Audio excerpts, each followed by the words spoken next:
Jal, electricity for all, cooking gas for all, bank accounts and financial services for all in record time. The worries about food have been eliminated through free ration for 80 crore people. Minimum support prices for the produce of Annadata are periodically increased appropriately. These and the provision of basic necessities have enhanced real income in the rural areas. Their economic needs could be addressed, thus spurring growth and generating jobs. Social justice. Our government is working with an approach to development that is all-round, all-pervasive, and all-inclusive. Sarvangin, Sarvasparshi, or Sarvasamaveshi. It covers all castes and people at all levels. We are working to make India a Vikasit Bharat by 2047. For achieving that goal, we need to improve people's capability and empower them. Previously, social justice was mostly a political slogan. For our government, social justice is an effective and necessary governance model. The saturation approach of covering all eligible people is the true and comprehensive achievement of social justice. This is secularism in action, reduces corruption, and prevents nepotism, prevents Bhai Bhatijawad. There is transparency and assurance that benefits are delivered to all eligible people. The resources are distributed fairly. All, regardless of their social standing, get access to opportunities. We are addressing systemic inequalities that had plagued our society. We focus on outcomes and not on outlays so that the social economic transformation is achieved. As our Prime Minister firmly believes, we need to focus on 4 major castes. They are Garib, Mahilaye, Yuva, and Annadata.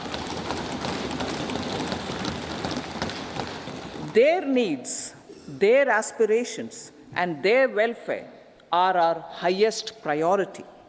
The country progresses when they progress. All 4 require and receive government support in their quest to better their lives.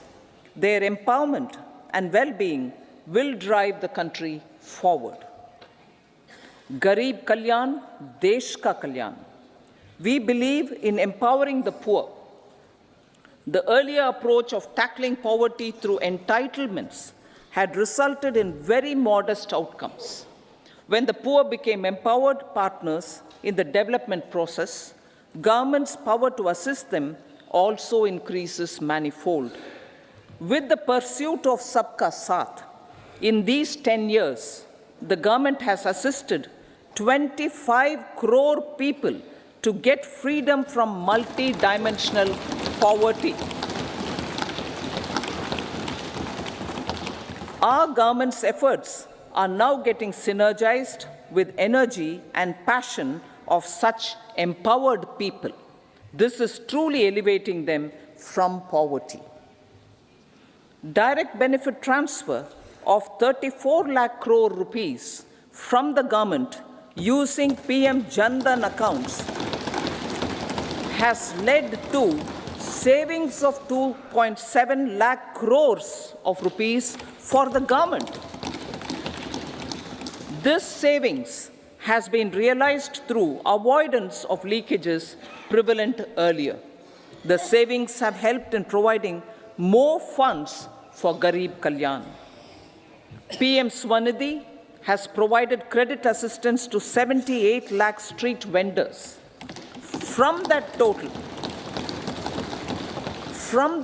of 78 lakh street vendors, 2.3 lakh have received credit for the third time. PM Janman Yojana reaches out to the particularly vulnerable tribal groups who have remained outside the realm of development so far.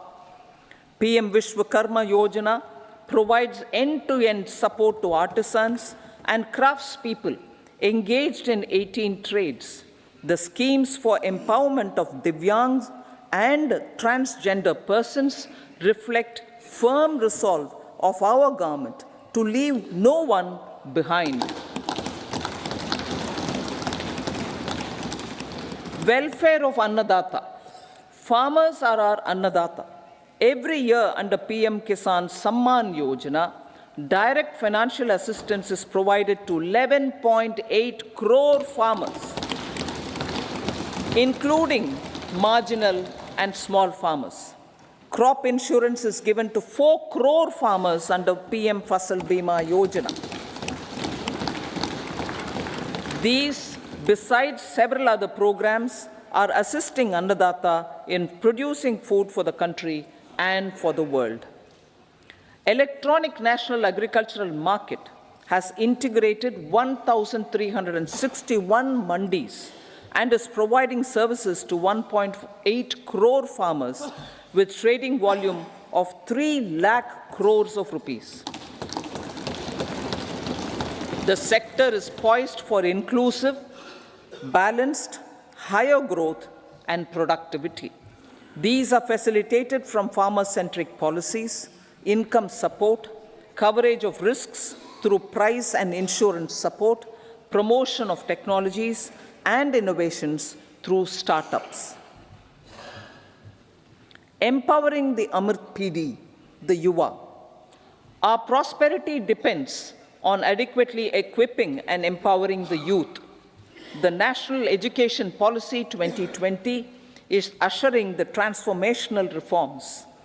PM Schools for Rising India, PM Shri, are delivering quality teaching and nurturing holistic and well-rounded individuals. The Skill India mission has trained 1.4 crore youth,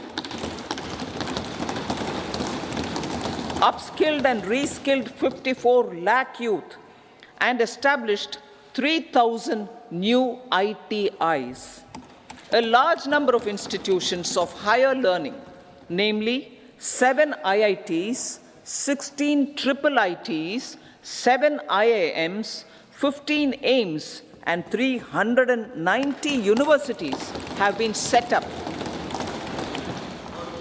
PM Mudra Yojana has sanctioned 43 crore loans aggregating to 22.5 lakh crores of rupees for entrepreneurial aspirations of our youth.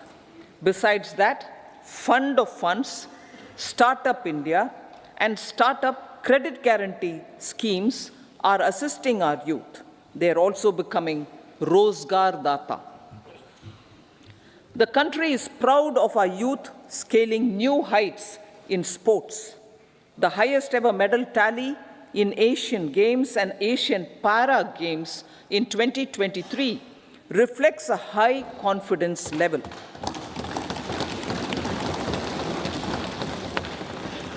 Chess prodigy and our #1 ranked player Pragnananda put up a stiff fight against the reigning world champion Magnus Carlsen in 2023. Today, India has over 80 chess grandmasters compared to little over 20 in 2010. Momentum for Nari Shakti. The empowerment of women through entrepreneurship, ease of living, and dignity for them has gained momentum in these 10 years. 30 crore Mudra Yojana loans have been given to women entrepreneurs. Female enrollment in higher education has gone up by 28% in 10 years. In STEM courses, girls and women constitute 43% of enrollment, one of the highest in the world. All these measures are getting reflected in the increasing participation of women in workforce. Making triple talaq illegal, reservation of 1/3 seats for women in the Lok Sabha and state assemblies, and giving over 70% houses under PM Awas Yojana in rural areas to women,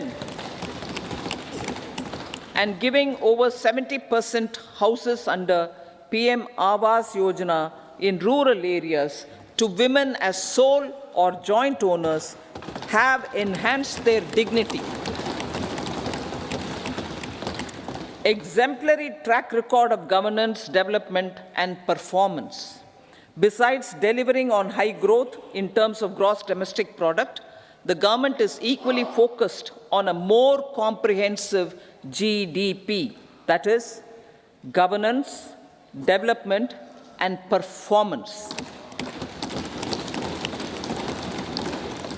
Our government has provided transparent, accountable, people-centric, and prompt, trust-based administration with citizen-first and minimum government, maximum governance approach. The impact of all-round development is discernible in all sectors. There is macroeconomic stability, including in the external sector. Investments are robust. The economy is doing well. People are living better and earning better, with even greater aspirations for future. Average real income of the people has increased by 50%. Inflation is moderate. People are getting empowered, equipped, and enabled to pursue their aspirations. There is effective and timely delivery of programs and of large projects. Economic management. The multi-pronged economic management over the past 10 years has complemented people-centric, inclusive development. Following are some of the major elements. 1. All forms of infrastructure, physical, digital, or social, are being built in record time.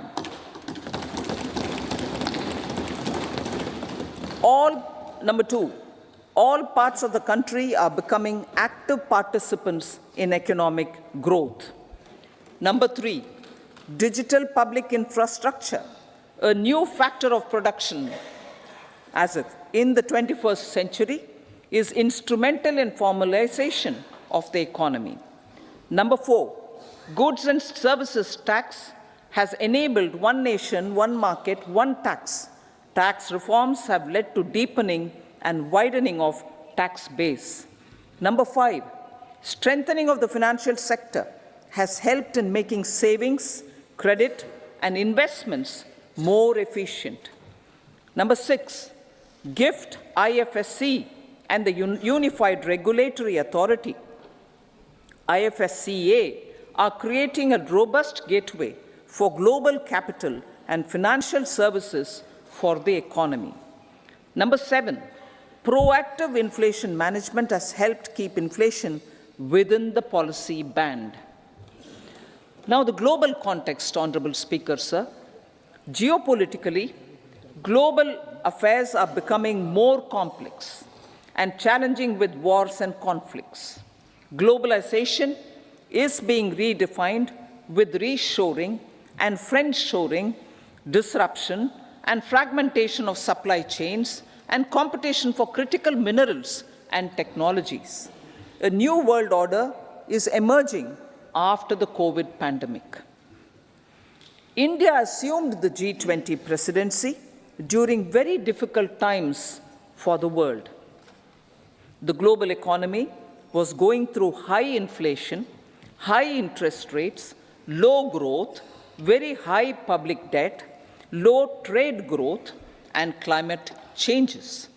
The pandemic has led to a crisis of food, fertilizer, fuel, and finances for the world, while India successfully navigated its way. The country showed the way forward and built consensus on solutions for those global problems. The recently announced India-Middle East-Europe economic corridor is a strategic and economic game changer for India and others. In the words of Honorable Prime Minister, the corridor, and I quote, will become the basis of world trade for hundreds of years to come, and history will remember that this corridor was initiated on Indian soil, unquote. Vision for Vikasit Bharat. Our vision for Vikasit Bharat is that of prosperous Bharat in harmony with nature, with modern infrastructure, and providing opportunities for all citizens and all regions to reach their potential. With confidence arising from strong and exemplary track record of performance and progress, earning Sabka Vishwas, the next 5 years will be years of unprecedented development and golden moments to realize the dream of developed India by 2047. The trinity of demography, democracy, and diversity backed by Sabka Prayas has the potential to fulfill aspirations of every Indian. As Honorable Prime Minister in his Independence Day address to the nation mentioned, I quote, there is no dearth of opportunities, as many opportunities as we want. The country is capable of creating more opportunities. Sky is the limit, unquote. Strategy for Amrit Kal.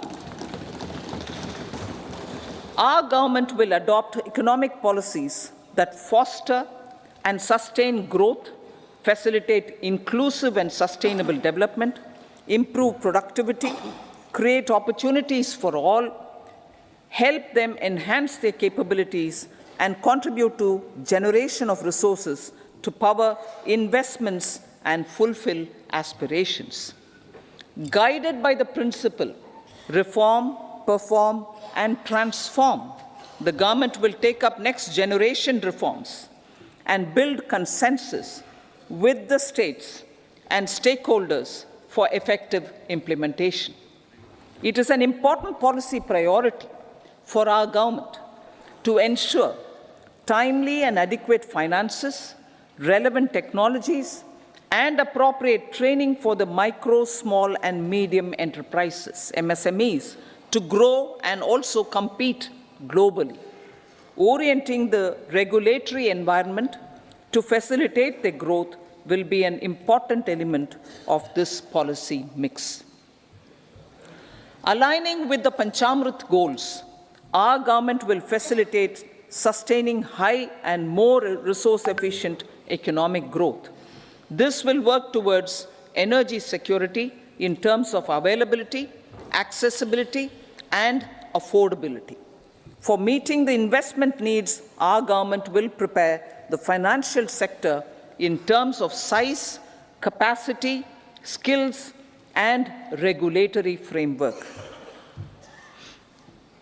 Aspirational Districts Program. Our government stands ready to assist the states in faster development of aspirational districts and blocks, including generation of ample economic opportunities. Development of the East. Our government will pay utmost attention to make the eastern region and its people a powerful driver of India's growth.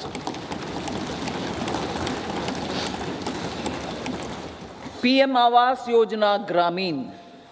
Despite the challenges due to COVID, implementation of PM Awas Yojana Gramin continued, and we are close to achieving the target of 3 crore houses.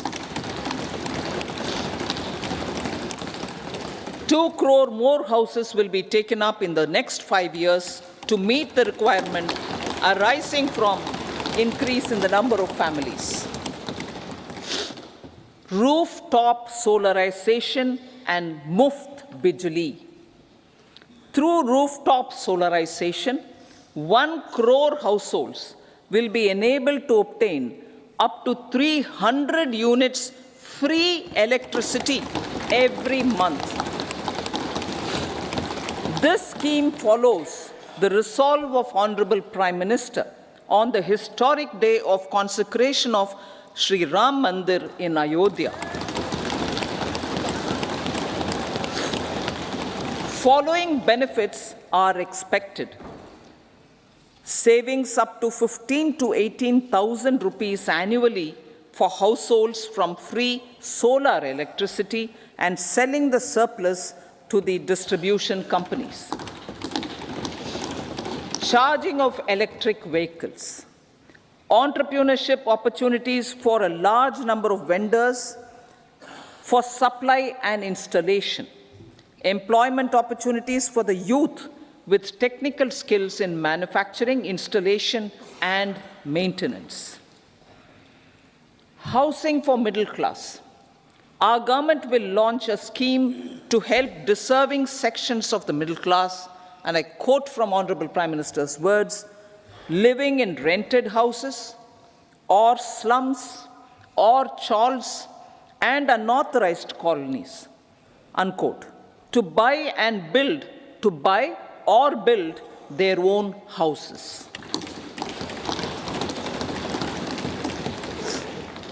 Medical colleges. Several youth are ambitious to get qualified as doctors. They aim to serve our people through improved healthcare services. Our government plans to set up more medical colleges by utilizing the existing hospital infrastructure under various departments. A committee for this purpose will be set up to examine the issues and make relevant recommendations. Cervical cancer vaccination. Our government will encourage vaccination for girls in the age group of 9 to 14 years for prevention of cervical cancer. Maternal and child health care. Various schemes for maternal and child care will be brought under one comprehensive program for synergy in implementation. Upgradation of Anganwadi centers under Saksham Anganwadi and Poshan 2.0 will be expedited for improved nutrition delivery, early childhood care, and development. The newly designed U-Win platform for managing immunization and intensified efforts of Mission Indradhanush will be rolled out expeditiously throughout the country. Ayushman Bharat. Healthcare cover under Ayushman Bharat scheme will be extended to all ASHA workers, to all Anganwadi workers and helpers. Agriculture and food processing. The efforts of value addition in agriculture sector and boosting farmers' incomes will be stepped up. Pradhan Mantri Kisan Sampada Yojana has benefited 38 lakh farmers and generated 10 lakh employment. Pradhan Mantri Formalization of Micro Food Processing Enterprises Yojana has assisted 2.4 lakh SHGs and 60,000 individuals with credit linkages.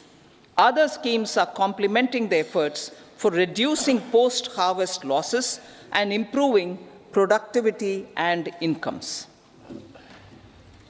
For ensuring faster growth of the sector, our government will further promote private and public investment in post-harvest activities, including aggregation, modern storage, efficient supply chains, primary and secondary processing and marketing and branding.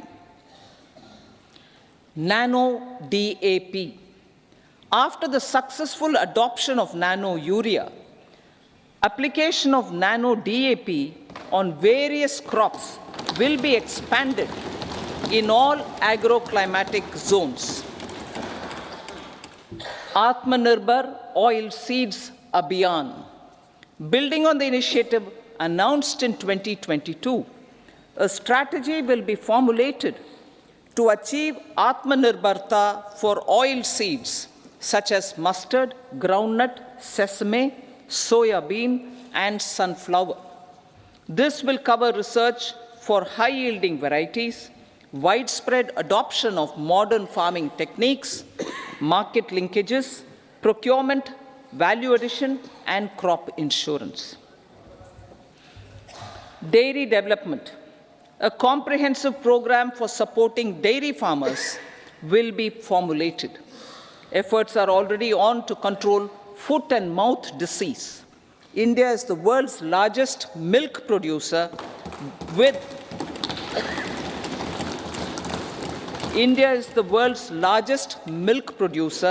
but with low productivity of milch animals. The program will be built on the success of existing schemes such as Rashtriya Gokul Mission, National Livestock Mission, and infrastructure development funds for dairy processing and animal husbandry. Matsya Sampada. It was our government which set up a separate department for fisheries, realizing the importance of assisting fishermen. This has resulted in doubling of both inland and aquaculture production. Seafood exports since 2013-14 has also doubled. Implementation of Pradhan Mantri Matsya Sampada Yojana will be stepped up to 1. Enhance aquaculture productivity from existing 3 to 5 tons per hectare. 2.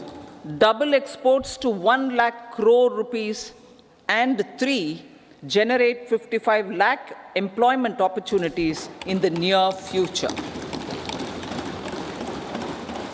5 integrated aqua parks will also be set up.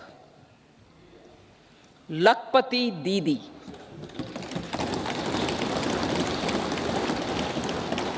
83 lakh SHGs. 83 lakh SHGs with 9 crore women are transforming rural socio-economic landscape with empowerment and self-reliance. Honorable Speaker said, their success has assisted nearly 1 crore women to become Lakpati Didi already. They are an inspiration to others. Their achievements will be recognized through honoring them. Buoyed by the success, it has been decided to enhance the target for Lakpati Didi from 2 crores to 3 crores.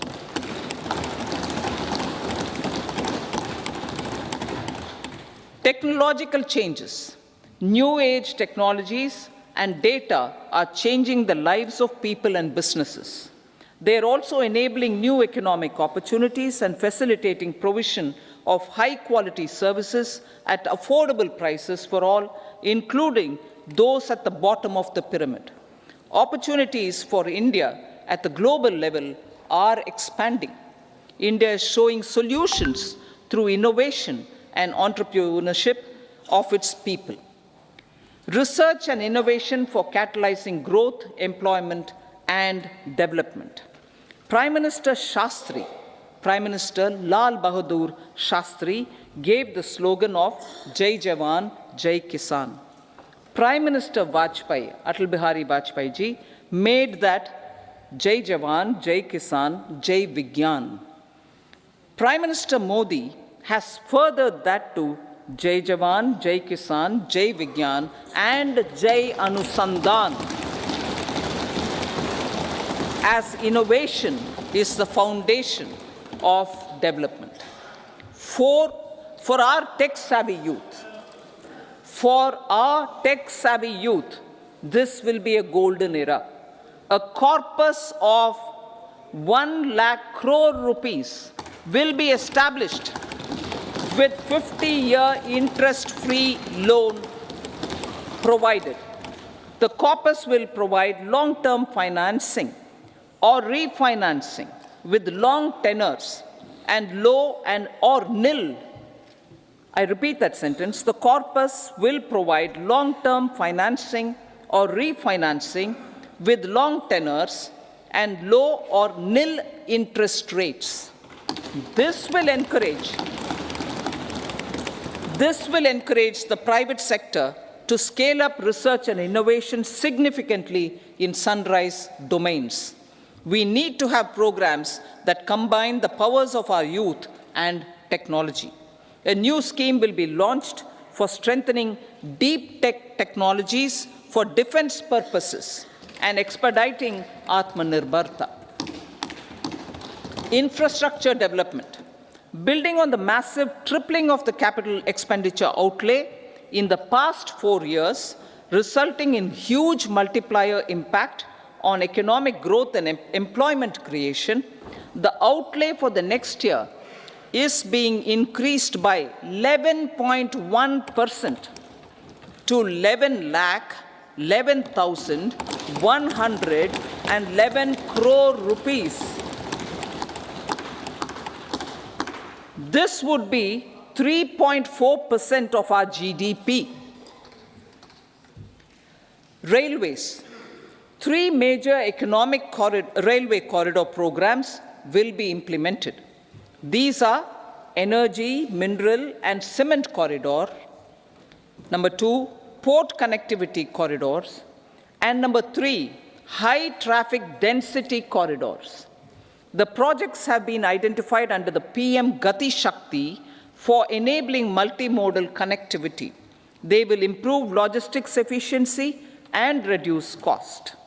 The resultant decongestion of the high traffic corridors will also help in improving operations of passenger trains, resulting in safety and higher travel speed for passengers. Together with dedicated freight corridors, these 3 economic corridor programs will accelerate our GDP growth and reduce logistic costs.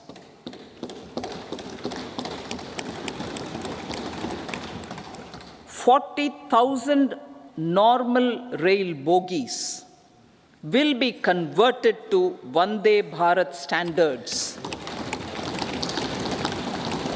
to enhance safety, convenience, and comfort of passengers. Aviation sector. The aviation sector has been galvanized in the past 10 years. Number of airports have doubled to 149. Rollout of air connectivity to Tier 2 and Tier 3 cities under Udan scheme has been widespread. 517 new routes are carrying 1.3 crore passengers. Indian carriers have proactively placed orders for over 1,000 new aircrafts. Expansion of existing airports and development of new airports will continue expeditiously. Metro and Namo Bharat. We have a fast expanding middle class and rapid urbanization is taking place. Metro rail and Namo Bharat can be the catalyst for the required urban transformation. Expansion of these systems will be supported in large cities focusing on transit-oriented development. Green energy. Towards meeting our commitment for net zero by 2070, the following measures will be taken. Viability gap funding will be provided for harnessing offshore wind energy potential for initial capacity of 1 gigawatt. Coal gasification and liquefaction capacity of 100 metric tons will be set up by 2030. This will also help in reducing imports of natural gas, methanol, and ammonia. Phased mandatory blending of compressed biogas in compressed natural gas for transport and piped natural gas for domestic purposes will be mandated.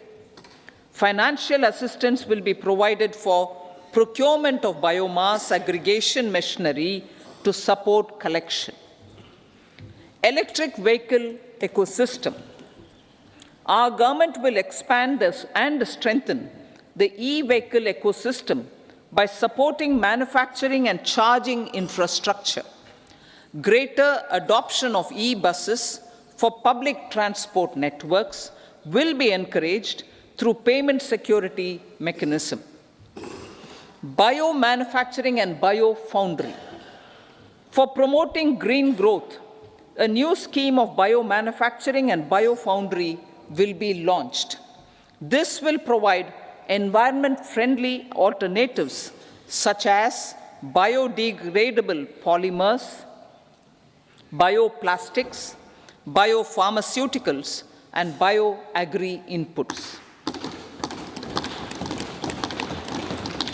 This scheme will also help in transforming today's consumptive manufacturing paradigm to the one based on regenerative principles. Blue Economy 2.0. For promoting climate-resilient activities for Blue Economy 2.0, a scheme for restoration and adaptation measures and coastal aquaculture and mariculture with integrated and multi-sectoral approach will be launched. Comprehensive development of tourist centers. The success of organizing G20 meetings in 60 places presented diversity of India to global audience. Our economic strength has made the country an attractive destination for business and conference tourism. Our middle class also now aspires to travel and explore. Tourism, including spiritual tourism, has tremendous opportunities for local entrepreneurship. States will be encouraged to take up comprehensive development of iconic tourist centers, branding and marketing them at global scale. A framework for rating of the centers based on quality of facilities and services will be established. Long-term interest-free loans will be provided to states for financing such development on matching basis. To address the emerging fervor for domestic tourism, Honorable Speaker, sir, projects for port connectivity, tourism infrastructure, and amenities will be taken up on our islands, including Lakshadweep. This will help in generating employment also. Promoting investments. The FDI inflow during 2014 to 23 was $596 billion, marking a golden era. That is twice the inflow during 2005 to 14. For encouraging sustained foreign investment, we are negotiating bilateral investment treaties with our foreign partners in the spirit of First Develop India. FDI is First Develop India. Reforms in the states for Vikasit Bharat. Many growth and development enabling reforms are needed in the states for realizing the vision of Vikasit Bharat.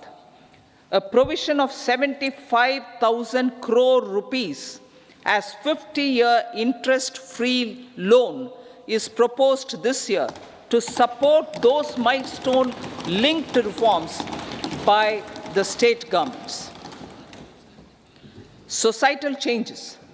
The government will form a high-powered committee for an extensive consideration of the challenges arising from fast population growth and demographic changes. The committee will be mandated to make recommendations for addressing these challenges comprehensively in relation to the goal of Vikasit Bharat. Amrit Kal as Kartavya Kal. Our government stands committed to strengthening and expanding the economy with high growth and to create conditions for people to realize their aspirations. Honorable Prime Minister, in his Independence Day address to the nation in the 75th year of our Republic, said, and I quote, "We commit ourselves to national development with new inspirations, new consciousness, new resolutions as the country opens up immense possibilities and opportunities. It is our Kartavya Kal." Unquote. Every challenge of the pre-2014 era was overcome through our economic management and our governance. These have placed the country on a resolute path of sustained high growth. This has been possible through right policies, true intentions, and appropriate decisions. In the full budget in July, Honorable Speaker, our government will present a detailed roadmap for our pursuit of Vikasit Bharat.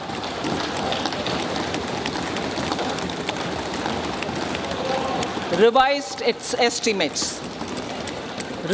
estimates of 2023-24. The revised estimate of the total receipts other than borrowings is 27.56 lakh crores of rupees, of which the tax receipts are 23.24 lakh crore rupees. The revised estimate of total expenditure is 44.90 lakh crore rupees. The revenue receipts at 30.03 lakh crore rupees are expected to be higher than the budget estimate, reflecting strong growth momentum and formalization in the economy. The revised estimate of the fiscal deficit is 5.8% of GDP, improving on the budget estimate, notwithstanding moderation in the nominal growth estimates. Budget estimates for 2024-25. Coming to the year 2024-25, the total receipts other than borrowings and total expenditure are estimated at 30.80 and 47.66 lakh crore rupees respectively. The tax receipts are estimated at 26.02 lakh crore rupees. The scheme of 50-year interest-free loan for capital expenditure to states will be continued this year with an outlay of 1.3 lakh crore rupees. We continue on the path of fiscal consolidation, as announced in my budget speech of 2021-22, to reduce fiscal deficit below 4.5% by 25-26. The fiscal deficit in 2024-25 is estimated to be 5.1% of GDP, adhering to that path. So the gross and net market borrowings through dated securities during 24-25 are estimated at 14.13 lakh crore rupees and 11.75 lakh crore respectively. Both will be less than that in 23-24. Now that the private investments are happening at scale, the lower borrowings by the central government will facilitate larger availability of credit for the private sector. Vote on account. I'll be seeking vote on account approval of the Parliament through the appropriation bill for a part of the financial year 2024-25. I will now move to Part B. Honorable Speaker, sir, over the last 10 years, the direct tax collections have more than trebled and the return filers swelled 2.4 times. I would like to assure the taxpayers that their contributions have been used wisely for the development of the country and welfare of its people. I appreciate the taxpayers for their continued support. The government has reduced and rationalized tax rates. Under the new tax scheme, there is now no tax liability for taxpayers with income up to 7 lakh rupees up from 2.2 lakh rupees in the financial year 2013-14. The threshold for presumptive taxation for retail businesses was increased from 2 crores to 3 crores. Similarly, the threshold for professionals eligible for presumptive taxation was increased from 50 lakh rupees to 75 lakh rupees. Also, corporate tax rate was decreased from 30% to 22% for existing domestic companies and to 15% for certain new manufacturing companies. Honorable Speaker, sir, in the last 5 years, our focus has been to improve taxpayer services. The age-old jurisdiction-based assessment system was transformed with the introduction of faceless assessment and appeal, thereby imparting greater efficiency, transparency, and accountability. Introduction of updated income tax returns, a new Form 26AS, and pre-filling of tax returns have made filing of tax returns simpler and easier. Average processing time of returns has been reduced from 93 days in the year 2013-14 to a mere 10 days this year, thereby making refunds faster. Indirect taxation. By unifying the highly fragmented indirect tax regime in India, the GST has reduced the compliance burden on trade and industry. The industry has acknowledged the benefits of GST. According to a recent survey conducted by a leading consulting firm, 94% of industry leaders view the transition to GST as largely positive. According to 80% of the respondents, it has led to supply chain optimization, as elimination of tax arbitrage and octroi has resulted in disbanding of checkposts at the state and city boundaries. At the same time, tax base of GST more than doubled, and the average monthly gross GST collection has almost doubled to 1.66 lakh crores this year. States too have benefited. States' SGST revenue, including compensation released to states in the post-GST period of 2017-18 to 2022-23, has achieved a buoyancy of 1.22. In contrast, the tax buoyancy of state revenues from subsumed taxes in the pre-GST 4-year period of 2012-13 to 2015-16 was a mere 0.72. The biggest beneficiaries are consumers, as reduction in logistic cost and taxes have brought down prices of most goods and services. We have taken a number of steps in customs to facilitate international trade. As a result, the import release time declined by 47% to 71 hours at inland container depots, by 28% to 44 hours at air cargo complexes, and by 27% to 85 hours at seaports over the last 4 years since 2019, when the national time release studies were first started. Tax proposals. As for tax proposals, in keeping with the convention, I do not propose to make any changes relating to taxation and propose to retain the same tax rates for direct and indirect taxes, including import duties. However, certain tax benefits to startups and investments made by sovereign wealth or pension funds, as also tax exemption on certain income of some IFSC units, are expiring on 31/3/2024. To provide continuity in taxation, I propose to extend the date to 31/3/2025. Moreover, in line with our government's vision to improve ease of living and ease of doing business, I wish to make an announcement to improve taxpayers' services. There are a large number of petty, non-verified, non-reconciled, or disputed direct tax demands, many of them dating as far back as 1962, which continue to remain on the books, causing anxiety to honest taxpayers and hindering refunds of subsequent years.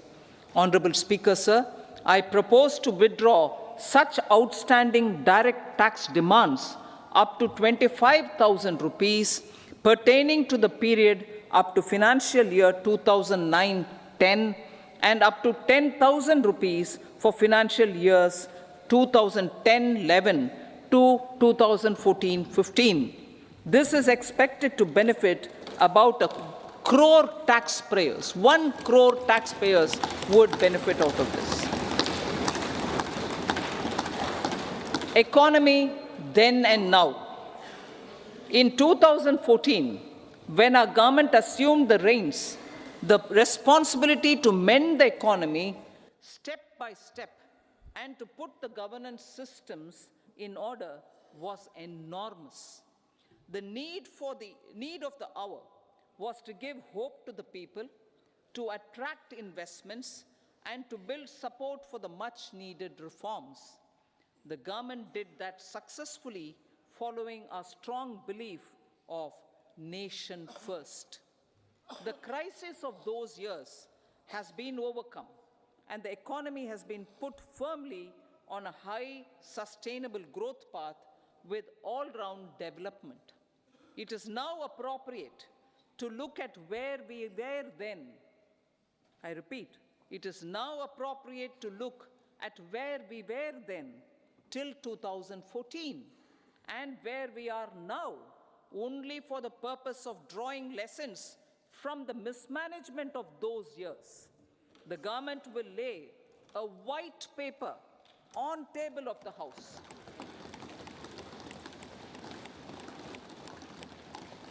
The exemplary track record of governance, development, and performance, effective delivery, and Jan Kalyan has given the government trust, confidence, and blessings of the people to realize whatever it takes, the goal of Vikasit Bharat, with good intentions, true dedication, and hard work in the coming years and decades.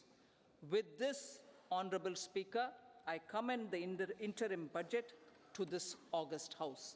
Jai Hind.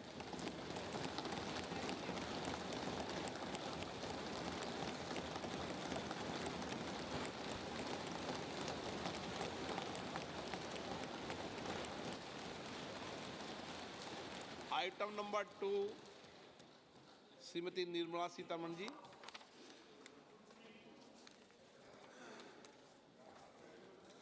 So, with your permission, I rise to lay on the table the following statements. Under Section 3(1) of the Fiscal Responsibility and Budget Management Act 2003, medium-term fiscal policy cum fiscal policy strategy statement and macroeconomic framework statement. Item number 3, Srimati Nirmala Sitaraman ji. Sir, with your permission, I rise to move for leave to introduce the Finance Bill 2024.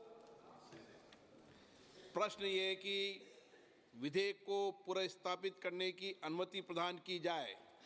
जो सदस्य इसके पक्ष में हाँ कहें, जो सदस्य विरोध में ना कहें, मेरे विचार में निर्णय हाँ वालों के पक्ष हुआ, हाँ वालों के पक्ष हुआ। माननीय मंत्री जी विधेयक को पुनर्स्थापित करें। Sir, I introduce the bill. सभा की कार्रवाई शुक्रवार दिनांक 2 फरवरी 2024 को प्राप्त 11 बजे तक के लिए स्थगित की जाती है।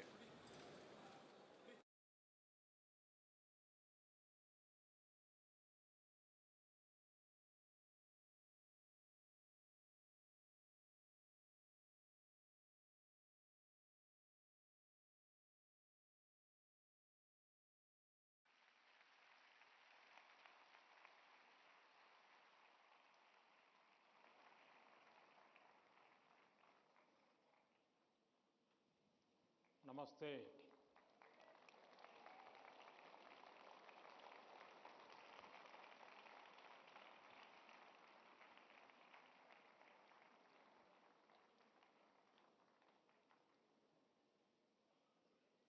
अभी अभी मैं हमारे सभी विद्यार्थी साथियों ने कुछ न कुछ इनोवेशन किए हैं, अलग अलग प्रकार की आकृतियां बनाई हैं, नेशनल एजुकेशन पॉलिसी को आकृतियों में ढालने का प्रयास किया है। जल, थल, नभ और स्पेस और एआई, इन सभी क्षेत्रों में देश की भावी पीढ़ी क्या सोचती है, उसके पास कैसे कैसे सॉल्यूशंस हैं, ये सारी चीजें मुझे देखने का अवसर मिला। ऐसा लगा कि अगर मेरे पास 5-6 घंटे होते तो भी कम पड़ जाते।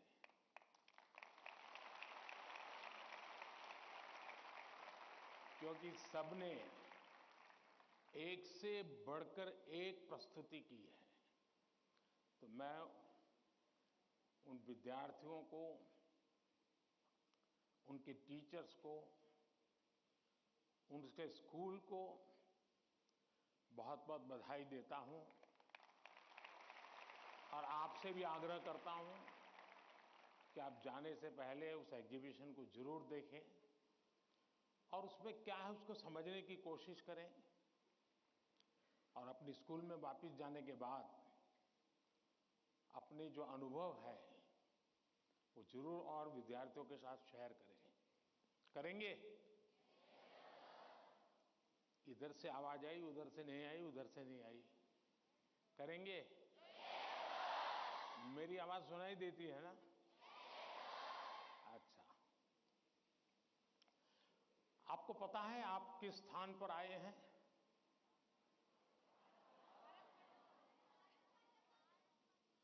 आप उस स्थान पर आए हैं जहां भारत मंडपम के प्रारंभ में दुनिया के सभी बड़े बड़े दिग्गज नेता 2 दिन बैठकर के यहां पर विश्व के भविष्य की चर्चा की थी। आज आप उस जगह पे हैं और आप भारत के भविष्य की चर्चा आज अपनी परीक्षा की चिंताओं के साथ साथ करने वाले हैं। और एक प्रकार से परीक्षा पे चर्चा ये कार्यक्रम मेरी भी परीक्षा होता है और आप में से बहुत से लोग हैं जो हो सकता है कि मेरी परीक्षा लेना चाहते होंगे। कुछ लोग होंगे जेन्युइनली जिनको लगता होगा कि जरूर कुछ बातें ऐसी पूछी जाए जिसका समाधान खुद को भी मिले, औरों को भी मिले। हो सकता है हम सब सवालों को तो एड्रेस न कर पाएं, लेकिन ज्यादातर उन सवालों के कारण बहुत से साथियों को समाधान हो जाएगा। तो आइए हम प्रारंभ करते हैं, ज्यादा समय न गंवाते हुए। कहां से शुरू करना है?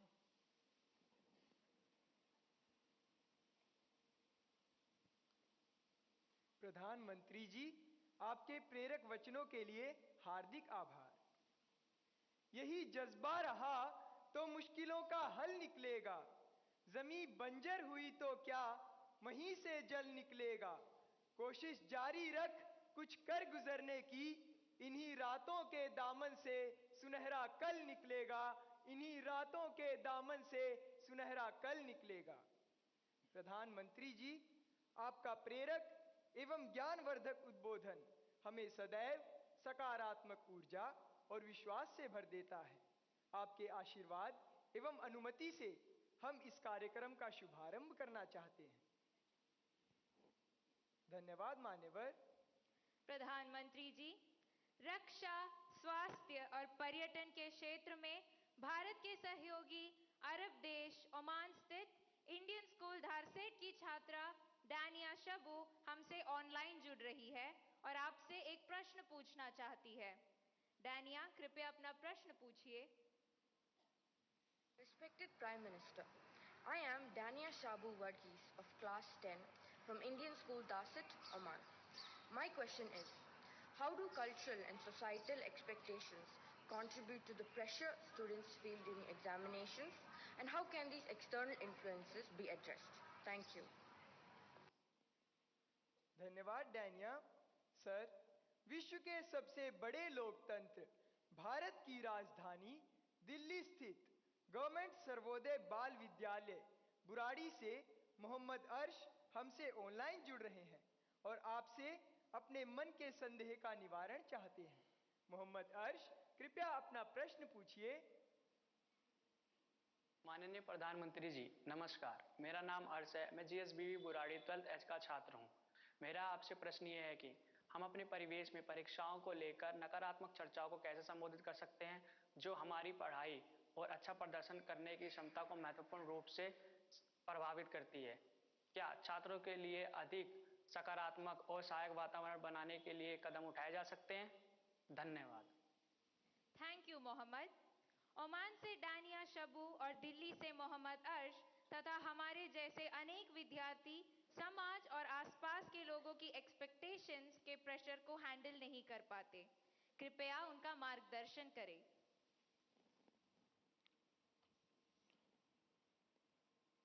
शायद मुझे बताया गया कि ये परीक्षा पे चर्चा का 7वां एपिसोड है और जितना मुझे याद है, मैंने देखा है कि ये प्रश्न हर बार आया है और अलग अलग तरीके से आया है। इसका मतलब ये है कि 7 साल में 7 अलग अलग बैचेज इस परिस्थितियों से गुजरी है और हर नई बैच को भी इन्हीं समस्याओं का सामना करना पड़ रहा है। अब विद्यार्थियों की बैच तो बदलती है, लेकिन टीचर की बैच इतनी जल्दी बदलती नहीं है। अगर टीचर्स ने इन अब तक जितने मेरे एपिसोड हुए हैं, उसमें मैंने इन बातों का जो वर्णन किया है, अगर उसका कुछ न कुछ उन्होंने अपने स्कूल में एड्रेस किया हो, तो शायद हम इस समस्या को धीरे धीरे कम कर सकते हैं। उसी प्रकार से हर परिवार में ज्यादातर हो सकता है बड़े बेटे ने या बेटी ने पहले एक आध बार ये ट्रायल हुआ हो, लेकिन उनके लिए ज्यादा एक्सपीरियंस नहीं है। लेकिन हर माँ बाप ने किसी न किसी रूप में इस समस्या को जरूर अनुभव किया है। अब सवाल यह है कि इसका समाधान क्या हो। हम ये तो नहीं कह सकते भाई स्विच ऑफ, प्रेशर बंद, ऐसा तो नहीं कर सकते। तो हमने अपने आप को एक तो किसी भी प्रकार के प्रेशर को झेलने के लिए सामर्थ्यवान बनाना चाहिए। रोते बैठना नहीं चाहिए, मान के चलना चाहिए कि जीवन में आता रहता है, दबाव बनता रहता है, तो खुद को तैयार करना पड़ता है। अब जैसे कभी आप उस स्थान पे जाते हैं जहां ठंड ज्यादा है और आप किसी गर्म इलाके में रहते हैं, तो आप मन को तैयार करते हैं